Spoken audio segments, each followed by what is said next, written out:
সেদিনকার এমন একটা ঘটনা ঘটে গেছে যেটা আমাকে খুব ব্যথিত করেছে এবং আমি এই ঘটনা শুনে দেখে আমি খুবই আশ্চর্য হয়েছি। এক ব্যক্তি বলতেছে, আমি তাকে নামাজের আহ্বান করেছি, আজান হয়েছে, চলেন নামাজে যাই। ফজরের নামাজের জন্য তার সন্তানকে নিয়ে উঠতে বলেছি।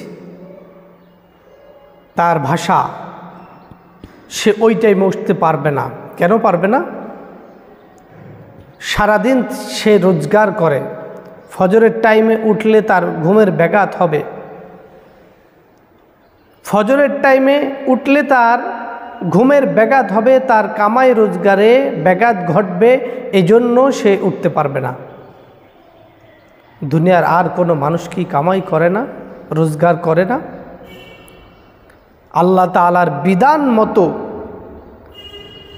আল্লাহ তাআলার হুকুম মতো জীবন যাপন করে যদি দুনিয়া অর্জন করা যায়, তাহলে এটাই তো সবচেয়ে উত্তম অর্জন, উত্তম উপার্জন।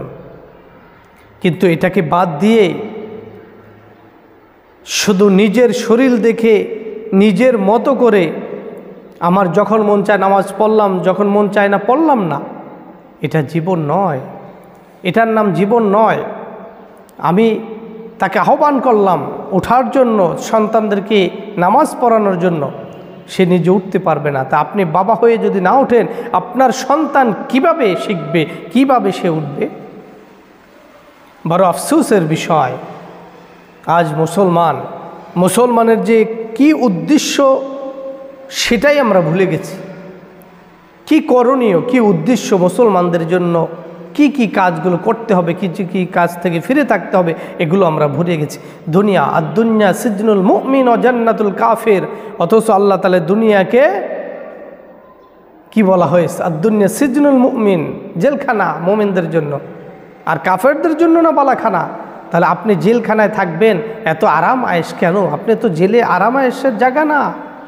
আরামাস করবেন তো আপনি বাইরে এসে, আপনি এখানে কষ্ট করবেন, আল্লাহর হুকুম মানবেন, আরাম করবেন জান্নাতে। সুবহানাল্লাহ।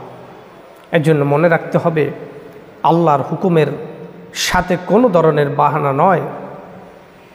নামাজকে বলো না কাজ আছে, কাজকে বলো যে আমার নামাজ আছে, আমার নামাজ আগে, আমি আল্লাহ তাআলার হুকুম মানব আগে, তারপরে আমি দুনিয়া কামাবো। যেই সন্তানদের জন্য, স্ত্রী পরিবারের জন্য আমি রোজগার করতে গিয়ে আল্লাহকে ভুলে যাই, আল্লাহর নাফরমানি হয়ে যায়, এমন কথা বের হয়ে যায়, তাহলে এই রোজগার, এই উপার্জন দ্বারা আমার কি হবে? খাসিরাত দুনিয়া ওয়াল আখিরাত, দুনিয়াও ক্ষতি হবে, আখিরাতও ক্ষতি হবে। এজন্য মুসলমান হিসাবে বোঝার চেষ্টা করব, আমল করার চেষ্টা করব।